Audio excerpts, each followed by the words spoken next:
Good evening, everybody, and welcome to Todd Klindt's SharePoint podcast number 264, recorded live on Monday, October 12th, 2015. I am your host, and waiting for that phone call from Michael Dell about wanting to acquire my little thing here. Call me, Michael. I'm your host, and I am Todd Klindt, and all of this fun and frivolity until I get that call from Mr. Dell wanting to merge and acquire with me. M&A to us folks in the know. This will all be brought to you by Rackspace. They're providing bandwidth and time and all that kind of stuff. So go out to sharepoint.rackspace.com and find out about all of the SharePoint offerings we have. And while you're out there, click on over to www.rackspace.com/Microsoft and find out about things like Link and Exchange and Azure and Bob as a service and all of these things will all be out there at rackspace.com/Microsoft. Production notes, things went pretty well last week. I might have gotten things out late. So I'll tell you, there are a couple of things. I would like to get this podcast out. Let me do this over here with the thing. There we go. One more. Oh, that's the spot. Okay. So I would like to get this podcast out as soon as I could to you guys. If there was a perfect world, I would record this Monday night. I would go upstairs and I would watch some Monday Night Football, maybe catch up on Castle, something like that, and then Tuesday morning put this out. But that just never happens. There's a lot of things working against that. Number one is just sheer laziness on my part, and there's just I don't know if it's clinical laziness or whatever, but there's a lot of moving pieces to getting this whole thing put together. I know I make it look easy. I know that it just looks like it's smooth flowing, but there really is a lot of things that it takes to produce and all that. So there's a lot of that I talk myself out of on a regular basis throughout the week. The other thing is the transcription by CMS Wire. They normally publish that out on Friday, and I like to add it to the blog post because I think it's a good value add to the blog post. So it takes nearly nothing to convince me to wait until Friday to put this thing out, and that's no good. So I think it might have happened on Friday again because I was just waiting for that. But I do endeavor to get this thing out on Thursday, if not earlier. And I think last week I was a little late. But other than that, things were going well. One of the things that Lori and I were talking about last week, and this is something that has been so to take back a little bit. So I talked a while back about how Shane and I are considering doing an Azure podcast. It would be focused on all manner of things Azure. And we've actually been planning for it as opposed to this thing that's just like off the cuff, like 10 minutes before I go on air, I scribble down some notes on a napkin, and that's what I go to air with. For the Azure thing, Shane and I have had some meetings. We've planned out like the first 10 episodes, what we're going to talk about, who's going to be in it, all that. And we brought one of Rackspace's marketing guys in, and we said, hey, we want to do this podcast, but we don't necessarily want Todd to do all the editing and the rendering because he sucks. Now, that's not what Shane said. It was implied, but that's what Shane said. And so we were talking about, what my whole process was for publishing this thing. And the guy from our marketing team said, oh, yeah, so you've got a page. What's the URL for the page for your podcast? And I'm like, oh, boy, I don't think I have one. I don't think such a thing exists. And I have to get that. And Shane's like, oh, you can just send him to toddklint.com/netcast.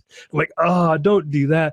So the guy from our marketing department brings it up, and I can hear, like, we're on a video call, but he's not. Yeah, he's videoed in, and I hear like this audible, like bile bubbling up in the back of his throat, and he's like, "Man," and I'm like, "I know, it could be better. It could be better." He's like, "I haven't seen a site this bad since GeoCities. This thing is horrible." Shane's like, well, if he wasn't hosting it on Angel Fire, maybe it would look a little better. So after everybody none of these guys actually do any of this work, after they all got done making crap out of the guy that actually does do something, after all the funnies were had and all the laughing was done, we decided maybe the Azure podcast one would maybe look a little better.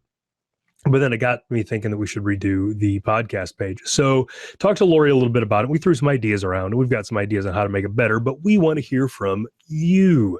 And so Lori has put a survey out on my site, and she would like you to fill it out. It's easy. It's like 7 questions. There's nothing to it. You can go out to toddklindt.com/netcast /lists /podcast homepage survey. I'll make a short URL for that. Let's just call that toddklindt.com/podcast survey. Forget all the other stuff. www.toddklindt.com/podcast survey. Lori will remind me to make a short URL for that and fill that out. It's like 7 questions, and some of them are even multiple choice, so you can always just pick C. That's what I do for those.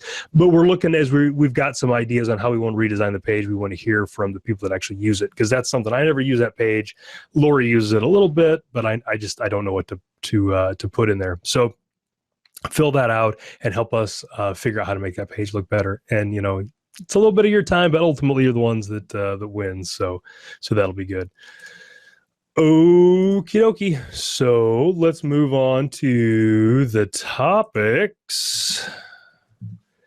So I don't know if you guys noticed, there was a little Microsoft had a little thing last week, little thing on Tuesday morning. Not a bad little deal. Couple hours of all about new Windows hardware. It was all about hardware. It was, they did it from New York. It was pretty cool. Now, I don't normally watch these things. As a guy who presents for a living and speaks for a living, it's tough for me to watch other people do that for a couple of reasons. Number one, because I'm constantly critiquing them and not paying attention to what they're doing. And number two, it's just tough for me to watch. And I often feel like a lot of those things could be a lot shorter. They could cut to the chase and just tell me the stuff I want to do, what I want to know, and I could move out. But I did last week. I was working on some stuff in the background. So I put the Microsoft hardware announcement stream on my TV over here. I've got about 47 roughly LCDs pointed in my general direction right now. One of them is a 40-inch TV that hangs on the wall over there. So started the stream up, drug it over there, and watched that thing. And it was really cool. I learned a lot of fun stuff. It was very amazing, and I'm glad that I watched it. I took a lot of things away from that. Lots of information about hardware. One of the things that I learned is that I want to present like Panos Panay. So he was the guy, if you watched it, that did most of the presenting. He wasn't the guy with the goofy hat, but he was the guy that did most of the hardware stuff. I got a cord here that's stuck into my chair, and I'm trying to pull stuff off my desk. All right, there we go. So Panos was the guy that did most of the stuff, and he did a great job as a presenter. Again, I'm always looking at other presenters. Normally, I'm looking down at them and thinking how much they suck. But when it's somebody like Panos, it was great because it was just, I took a lot of things away from that as just a presenter on how to do presenting better. So that was an unintended thing, but it was all about hardware. I'm not going to cover all the hardware to a great degree, but there's a few things that interested me. So one of the things was the new Lumias. And that was, I recently moved over to Android. I love Windows Phone or Windows Mobile or Windows 10 for phone or whatever they're calling it, Windows 10 Mobile. I love the OS. The OS is great. I've said it before and I'll say it again. Everything that Android does, that Windows Phone also does, Windows Phone does better. And that has not changed. I love the OS, but there's just no apps. There's nothing. You can't use the Windows 10 phones for anything, and that is very frustrating, and it's the thing that made me move away, essentially. But I want it to succeed. I want Microsoft to succeed. I want Windows Phone to succeed. So I was very excited about that. So they announced 2 new lines of phones, the 950 and the 950 XL. So I'm going to talk about the things that are the same between them, and then there's a couple of things that are different.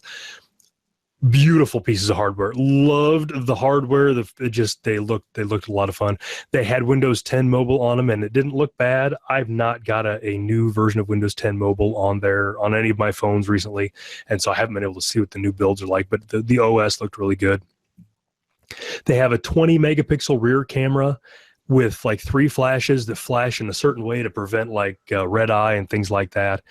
They will take 4K video when you record video, which is amazing. They have a hexacore, which I think means 6 cores, a hexacore processor. This processor runs so hot that it's liquid cooled. What could possibly go wrong with a liquid cooled processor in your phone, in your pocket? Yes, what could possibly go wrong? The phones have 3 gig of RAM and 32 gig of internal storage. They also support micro SD cards, and they made Panos made a reference to the fact that when the 1 terabyte micro SD cards come out, these phones will support them, and that's a pretty cool thing. They have a USB Type-C connector on them for the connection, and that does a couple of things. The first one is allows fast charge. And I think what he said is it will charge the battery up to 80% in 30 minutes or less. So that was pretty cool. You know, in the time you could order a pizza, by the time your pizza gets there, your phone will be charged. That's very handy. And the other thing that it has, is he said it had 2 sets of antennas, and the phone will figure out which antenna works best for you and switch back and forth depending on how you're holding it and where the antennas, the cellular antennas are. So there's none of those problems like with the old iPads where you're holding it wrong. If you hold it wrong, it will just switch to the other antenna. It will be fine. So there's just a bunch of other stuff, but those are the things that grabbed me. So the 950 is the smaller of the two. It has a 5.2-inch screen, and it is 2560 by, I think I've got those numbers backwards. So I've got 2560 by 1400 here in my notes. So it's a super high resolution screen. It's AMOLED. It has glance. Oh my God, do I miss glance? I miss glance so much it hurts. So the phones have the glance thing where, you know, the screen is dim. You pull it out of your pocket. It sees that it moved, and it's just like the black background with light gray text, and it tells you the time in your email. And miss glance. Glance, if you're out there, you can call me too. So it's got that, and again, 5.2-inch screen, and it's going to retail for $550 when it comes out. The 950 XL, the big brother, it's got a 5.7-inch screen with, I think, the same resolution, but I'm not sure. And that one will be $650 when it comes out. Now, I don't remember when they're going to come out. It's going to be like end of this month, next month, something like that. I don't remember. They list all the frequencies that these phones will support. As an AT&T user here in the States, they'll both support AT&T. It's got the right GSM bands for that. But if you go to the Microsoft page, if you go to the Microsoft store, you can look at the specs, and it lists all the bands that it uses. And hopefully, wherever you're at, it will work for you. They made this presentation today, for the most part, didn't have a lot of discussions about software, tangential things here and there. They didn't cover the whole being able to run Android apps on your Windows phone, which if that happens, if there's a way to do that, if any of you are doing that out there and want to walk me through it on either my 935 or my 830, I would love to do that. If getting Android apps, if I could get that working on Windows 10, mobile phone, whatever they're calling it, that would be enough to get me to switch back. That's it. So, but very cool. And they showed another cool thing. This is something we have seen references to and we thought was coming. And they talked about it a little bit at Ignite, a thing called Continuum. And Continuum is a thing where you'll be able to use your phone and use it like a phone, and then hook it up to a dock and use it like a computer. And it was pretty crazy. So they had the other guy doing that. And I can't remember, Brad Roper, I think the guy's name is, the dude with the hat, demonstrate that. And that is super cool for the situations where you would use it. So there's a $99 adapter. It plugs into the USB-C port on your phone, and it gives you 3 full-size USB jacks, a DisplayPort adapter, and an HDMI adapter. And then your phone becomes a computer that you can use. So you can hook up a mouse and a keyboard, USB thumb drive, whatever, to the Continuum adapter and use your phone like a computer. So the example that he used, which was pretty cool, is that he was out there traveling and his boss sent him a text that said, you need to work on this document pronto, stat. And so he had his phone and he had it connected. And so the Windows 10 desktop shows up. When he hit the start button on the desktop, he got his phone start screen. So all the same live tiles and all that kind of stuff is what his phone looks like. And he clicked the text message. The text message had a URL in it. He clicked the URL and it brought up a web page that had a PowerPoint online presentation on it. So he was able to bring that up on his phone, and it was pretty cool. And then he jumped into his email on his phone, and it was all formatted for the machine. You know, it looked like a computer rendition of PowerPoint, not a phone rendition of PowerPoint that had just been blown up. So then he had his email open on there. He was emailing, looking some stuff for his boss. Goes over to his phone, taps the email live tile on his phone, email on his screen went away, popped over to his phone, again, formatted correctly for the device that it was on the phone, still had PowerPoint open. it looked really, really cool. And in the chat room, Mark Chrisman is saying that those phones will be due the first or second week in November. So that'll be pretty cool. So we're talking like a month from now. So as a guy who presents in front of crowds, this kind of thing is amazing to me, because I imagine being able to walk into any, you know, like I did down at Branson, walk in with this Continuum adapter and my phone, plug in, have my clicker or my keyboard or whatever, and present right off of that, and not have to lug around all the extra stuff. So that is just pretty cool, and it opens up things for, like, you know, docks that have screens built in, because they have USB screens, things like that. It's really neat. The adapter is $99, which is amazing too. So can't wait to see how that all turns out when it actually comes out. And Louis Minetti in the chat room, or Lou Simonetti, sorry, posted a link about running Android apps on Windows 10 mobile. I will click that. I looked at that a while back, and it was not completely fleshed out yet. And I think the last time I looked at it, a later Windows 10 OS had broken the way they were getting that to work. But I will take that out, because I would love to try that. I've got a list of like 7 or 8 Android apps that I just love, that I use every single day, that don't exist on Windows Phone. And if I could get those working, I would love it. But I can't wait to see the Windows phones when they come out here in a month or so. Yeah, so Lori Gowan in the chat room mentions the Amazon Echo. I've got one of the Amazon Echoes. I love the pants off of that thing. I love that Amazon Echo. But there is no Echo app for the Windows Phone. And you can't even bring up the web page. So you can go to you can have the Alexa app. It's called Alexa now. You can go to a web page. I think it's echo.amazon.com, but the web page doesn't work on your phone either. And I use that all the time. Tonight I was cooking supper. I set a timer with my Echo, and if you've got the app, then you can see the timer countdown and all those things. But I do love my Amazon Echo. If you have the opportunity to get an Amazon Echo, get it. I could do like a review of one sometime if you guys are interested. Mine was broken for a month. Mine wouldn't connect to the internet and was all very sad. And I finally got it working here a week or so ago. I miss that Echo so much. Damn, did I miss that Echo so much. I am so glad to have it back. Use it every day. Use it for something. So if you guys are interested in that, let me know, and I would be happy to talk about the Echo and what I use the Echo for and all that. So another piece of hardware that they talked about was the Band 2. Obviously, I like the Band. I got one right here. Use my Band all the time. It is, there's great stuff. I love it. The utility of it is awesome. I run, not that you'd be able to tell that by looking at me. And last week or the week before, I was going to go for a run and the battery in my Band was dead. I didn't run. If I can't run and record it on my Band, it doesn't count.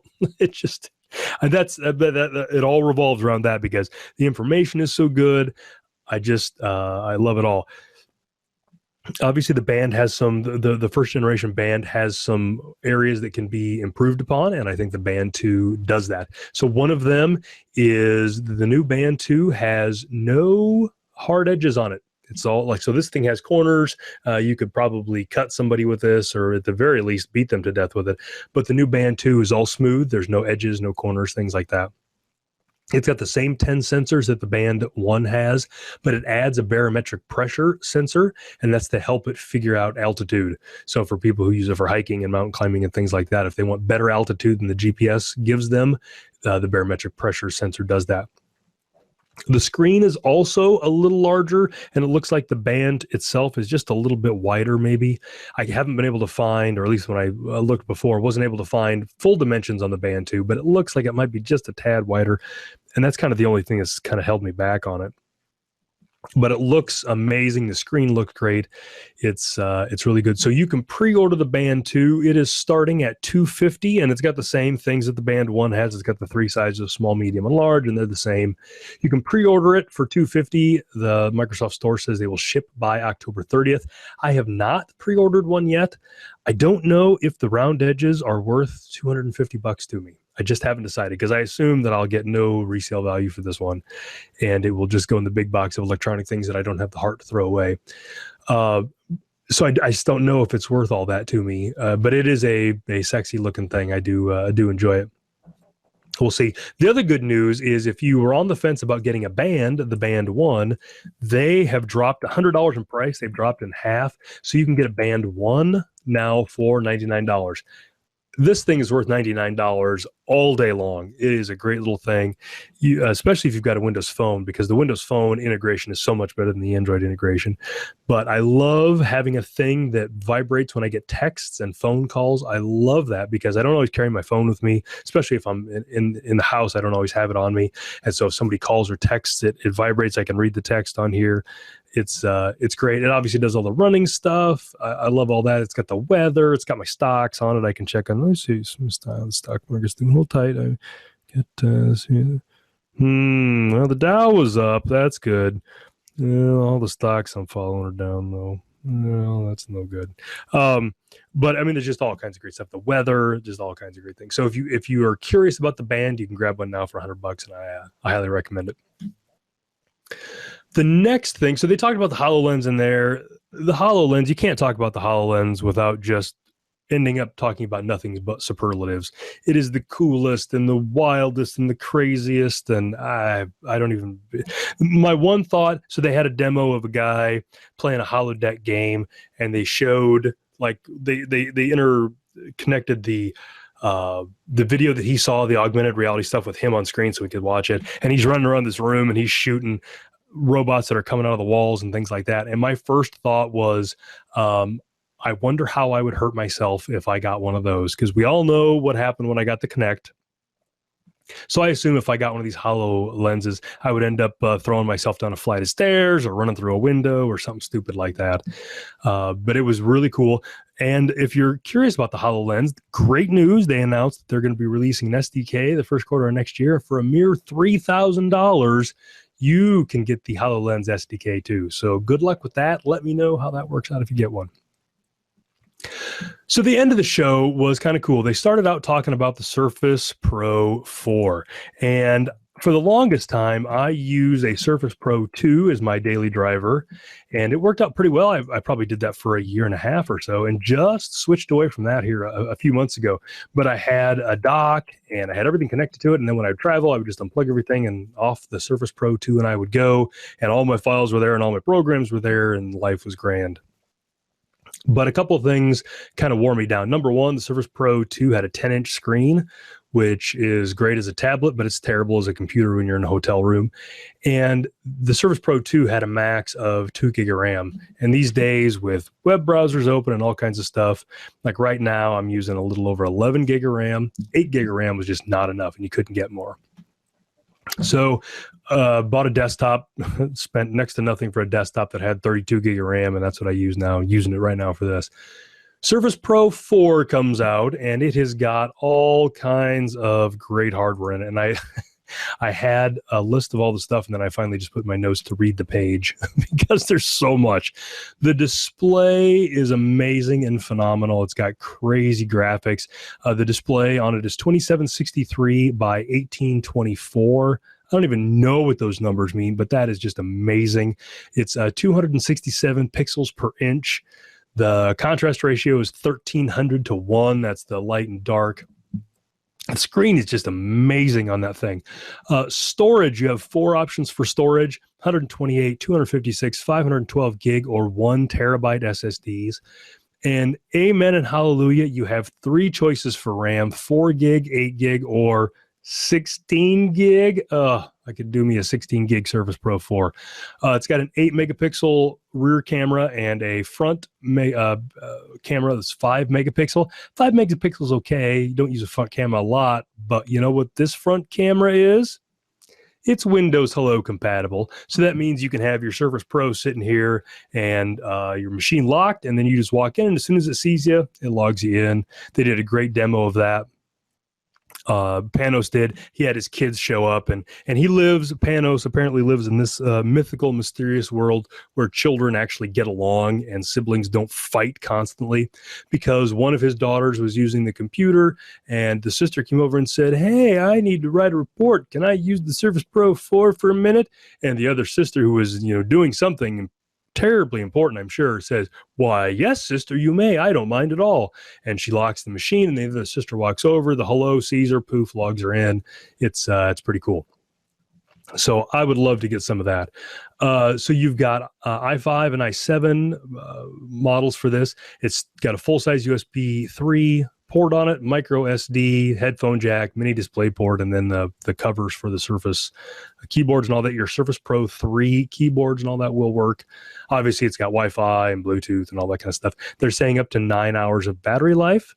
It also comes with a fancy pen, and in every version of the Surface Pro has a different way to store the pen. The Surface Pro 2, you could plug it into your the same slot as the power connector, but then you couldn't charge it. Surface Pro 3 had the loop. Now Surface Pro 4, I think it just sticks wherever. It's some kind of magnetic storage. The power supply for the i5 and i7 models has one of the coolest things ever. The power supply has a USB charging port on it, and there's a typo on their webpage. I just looked, just noticed that. I assume it's not really a charging port. I assume they mean charging port, but that's great when you're traveling. So this thing, and it was great. So they showed it, and they've got some great keyboard docks for it, and it's just great. It's an amazing piece of hardware. I would love to get a hold of one of those. The prices are a little high. The cheapest one is $900. The cheapest 16 gig model is $1,500. And then if you get the big daddy with 1 terabyte of hard drive space or SSD, i7 processor and 16 gig of storage, it's $2,600. I think it was probably my fourth car till I spent $2,700 on a car, let alone a tablet. But if you want it, that's what you get. Very great. But so they talked a bunch about the Surface Pro 4, and they talked about how like the Surface team is designing the next Surface Pro on a Surface Pro and CAD CAM, this and that. And I was smitten. I was like, all right, whatever it takes, I'm going to get me one of those Surface Pro 4s. I'm going to kick this desktop out. I'm going to do all that. And I walked away, and I'm like, that is awesome. And he's like, all right, you guys got time for something else? Want to see some more hardware? Doing that whole Steve Jobs, one more thing deal. Everybody's like, oh yeah. So he shows this video of a laptop, the Microsoft's very first laptop that they've ever made. And he shows, and it's got this crazy hinge, and it's super fast, and it's got a better resolution than the Surface Pro 4 and all this stuff. And he's talking about all this. And I remember the confusion started setting in, because for like the previous half an hour, they've been talking about this tablet, the Surface Pro 4, that would replace all of your laptops and all of your desktops.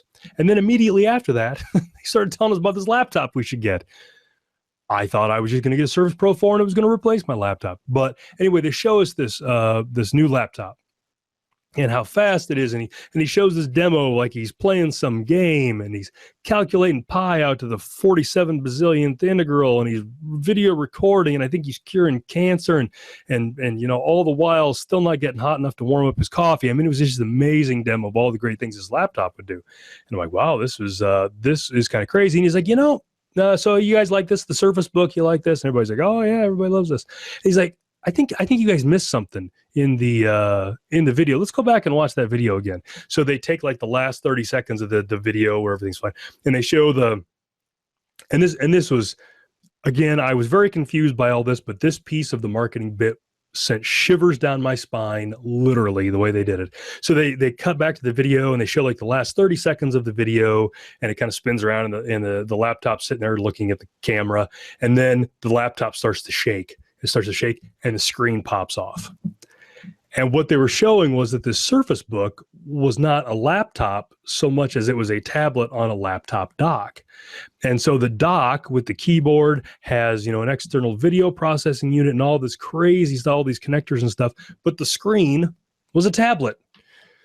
And if I was confused about where the Surface Pro 4 sat compared to the Surface Book before that happened, I was thoroughly confused after it happened. So I'm like, is that just a dock for the Surface Pro 4? What? Because they look exactly the same, and it's a tablet that's connected to the.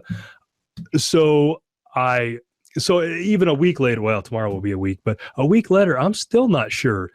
Should I buy a Surface Pro and then get a keyboard dock, or should I get a Surface Book and pull it off and use it as a tablet? I don't know. It was a very confusing message, but The hardware was awesome. The presentation was awesome. The event was awesome. I loved watching it all. Again, Panos, Panay. I want to be you when I grow up. I want to present like you and hold an audience like you and be excited like you. It was great. I did love that. So even though I loved a bunch of the hardware that they showed, I have not ordered anything yet because I just don't know. Again, for the Surface Pro 4 Surface Book, I don't know if it's worth it to me, and I don't know which one I would get. The band, I don't know if it's worth the $250 for me or not. We'll see. But if you guys out there get any of this hardware, I would love to hear about it. I would love to hear what crazy stuff you're doing with it, how it's changing your world, all that kind of stuff. All right. So I knew that was going to take a long time, but I do want to talk about a couple of other things. So last week, I finally, after like 2 weeks of trying to get this done, got out my blog post on the cloud search service application. And this 2 week of writing of the blog post followed like 2 weeks of me trying to get the dumb thing working. And so that was why, I mean, I like to blog this kind of stuff, but I super wanted to blog this one because there are some pain points, and I didn't want you guys to have to go through those pain points. So essentially, the blog post walks through setting up the cloud search service application for SharePoint 2013. It's probably the same for SharePoint 2016, but the environment that I did it in, I needed it in 2013 for some other stuff. So did it there. I assume it's very similar in 2016. Basically, the blog post, again, was getting it up, getting it set up, getting it configured, and then showing you all the places that I screwed up so that you don't screw up there too. And let me bring that open because it's important that you not make those same mistakes that I made, and so that you spend less time swearing at the cloud search service application. All right. So a few things that I learned that were not immediately obvious, or at least not to me. Number one, when you install this, so you have to create a new search service application. You cannot convert an existing search service application into a cloud search service application, which is bad news. Though I do think I'm going to have another blog post that's going to talk about a couple of ways to ease that pain. But you have to create this new cloud search service application. And when you do that, the index is 100% in the cloud. There is no facility for keeping any of the index on your servers. That's good. It's going to save you a lot of index space, especially if you've got a big environment. It's bad in that search doesn't work until you get everything bound up to Office 365. I did not do that right away. I learned the hard way. Nothing worked. Okay, so that's the first one. The second one is, since your index 100% exists in Office 365, every user that queries the CSSA has to exist in Office 365 and has to be licensed in Office 365. So when talking about other hybrid scenarios like OneDrive and things like that, I always talked about using a phased approach, and you still should for those. But part of that phased approach was phasing in the users that you synced. Well, now if you do that, then only the users that you've synced can actually do searches. And let me be clear about that. All search operations, all queries are in the cloud. Every user has to be licensed in Office 365. So now imagine you have a user who is logged into a SharePoint server on-prem. SharePoint 2013, you installed it, next, finish. It's sitting in your data center. They're logging in with a Windows account. They're hitting a web app that's on-prem, and they want to do a query for content that's in that web app. So everything is on-prem. That query will not return any results unless they are licensed in Office 365. So that was not something that I was expecting, but that is the case. Every user has to be licensed in Office 365, and any Office 365 professional SKU or license will do. There's no concern about that. Talk about here in the blog post, you have to create the CSSA with PowerShell. You can't do it in central admin. There's no place to check that whole cloud index deal. I've got a search service application creation script out on my blog that I will update to include support for that. But it gets a little tricky because that script works for SharePoint 2010 and SharePoint 2013 and SharePoint 2016. And so I need to change that, or no, it doesn't work for 2010, never mind. But I need to check that because you need to have the August 2015 cumulative update for SharePoint 2013 for any of this to work. So I need to work through some of those things. And while I was out running today over lunch, I kind of worked through what that looks like. So, but I will do that so you can use that that script for that. So that was another thing. You got to use PowerShell. The index is always in the cloud. All right, so there's that. So another one that I learned the hard way is that the domain users group is not synced up to Office 365, which is not a big deal because it's got analogous groups out there. But what that does mean is that if you've got a SharePoint site, say portal.company.com, that is set to domain users read, the domain users group's not synced up to Office 365. Search service application does a crawl and says, hey, this SID has access to this. Office 365 looks at it and says, I don't know who this SID is. When you try to do a query, you're not going to get any results out of there because it can't verify that you're part of that domain users group because it doesn't know anything about the domain users group. So that was one that took me a while. Couple of workarounds for that. You can create a separate group for those permissions. So as long as it's not a system group, and that will sync up. You can also, there's a way you can map, I think all authenticated users are everyone to an Office 365 permission that is everyone except external users. So that would work. So there's kind of some messes around that. Another thing that you need to do is your on-prem search service, your search centers have to be set up to use an external result source because there's no index locally. So when you do a query, really what it's doing is giving you no results locally and pulling all the results from Office 365. So you need to do that. I show you how to do that in the blog post. And that's all good. And then finally, if you want to do any kind of troubleshooting, there's a new managed property called is external content, and that is external in regards to Office 365. So if you do a query and add is external content :1, that will give you all your on-prem content. And if you do a query and add is external content :0, that will give you all of your Office 365 content. So got that out there. It ended up being kind of a long blog post. I've got some other things that I want to talk about with it, but that was long enough as it was. So let me know what you think. Hopefully I've got everything you need in there to get this thing up and going and not spend 2 weeks trying to figure out why you get wacky search results. But let me know what you think about that. Very glad to have that one out there. That was a good blog post. Was glad to see it. All right. The last thing that I need to do. Yeah. So Mark in the chat room is saying that his AD folks had a conniption about using authenticated users and told them to use domain users anytime. I've absolutely given that exact same advice, and I absolutely understand why they did that, and that is the right thing to do. So that's why I bring this up in the blog post, because there's a lot of people out there using domain users for very good reasons, and that's not gonna work very well. The last thing that I've been talking about doing a PowerShell tip of the week, and I wanted to make sure I threw one of those out there. I had a different one I was going to do this week, but then I got an email from a coworker asking for some advice today, and it was very much in line with the other advice I'd given over the week or the following or previous weeks, so I thought I would add this. So he sent me an email, and he had written a function for a module, so good on him. He was doing that right. And his function was going to do some stuff, and there were several parameters, and then the last parameter was either going to be a string or it was going to be a series of strings or an array of strings, a collection of strings. And his question to me was, what's the best way to handle this where I want to have support for a single string or for a group of strings?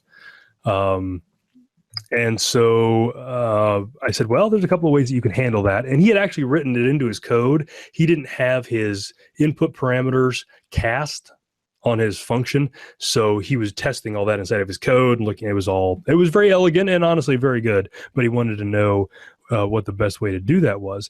And I said, there's this thing in PowerShell called parameter sets, and we've all seen it. A parameter set is where you've got a bunch of parameters, and the commandlet says, I will take this combination of parameters, or I will take this combination of parameters. And that's what he needed to do. And then he needed to come up with another parameter for the collection of strings. But all the other parameters were the same. So in previous weeks, I've talked about adding parameters to PS1 files and things like that. Parameter sets are the way that you you've got one commandlet that's going to do a bunch of things, and there might be a couple different ways that people can give you information. A parameter set lets you define which combinations work. So when somebody calls your function or your script, PowerShell will check that their parameters match one of the acceptable combinations and alert you. You don't have to write all that in your code. So good on that. But that was a good one today. Again, very much in line with the stuff that I've talked about. So next week I will have another fun one that's, again, has some relevance to other stuff we've talked about. So with that, I've got some other topics, but we're running late, and so I'm going to skip them for next week. Shameless self-promotion. 2 weeks from right now, I will be at Dev Intersection. So you can go to devintersection.com and find out about that. I will be doing 3 sessions out there for everybody's viewing pleasure. I'm going to be doing one on Azure Active Directory and getting your users up there and some best practices. Things like domain users doesn't sync up there, some other stuff like that. I'll be doing one on what hybrid options you have with SharePoint 2013 and how to get those set up and which ones are fun and which ones are kind of scary. And then I'm going to do an upgrade session. That's Dev Intersections, October 26th through the 29th. And then in February, already getting people, excited about that 4 months ahead of time. February 21st through the 24th, SP TechCon, head out there, sptechcon.com, and that will be in Austin, Texas. Hope to see you there. If you're at either of these conferences and you see me or you're in one of my sessions, for goodness sakes, come up, introduce yourself, shake my hand, tell me who you are, what you do, what you like about the podcast. Lie if you have to. That's okay. But by all means, I'm very approachable, very friendly. So please do that. All right, folks. I was going to try to keep this to half an hour. I'm a little over, not too bad. But thanks again, everybody. Thanks for Lori. She's on the road this week and muddling through without her regular rig, and I appreciate that very much. And I will see you all next week. Thanks. Have a good night.